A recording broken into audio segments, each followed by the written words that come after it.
Vision 2020తో గతంలోనే చంద్రబాబు అనేక అద్భుతాలు సృష్టించారని biodiversity board chairman Nilayapalem Vijay Kumar కొనియాడారు.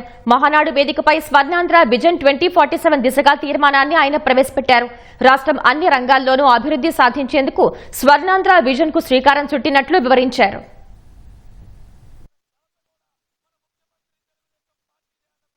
ప్రపంచం ఈ రోజు ఏం కోరుకుంటుందో, ఏం కావాలనుకుంటుందో, ఏమి ఆలోచిస్తుందో, ఎలా ముందుకు పోతుందో 30 ఏళ్ల క్రితం ఆలోచించడం అంటే అది సాధ్యమా?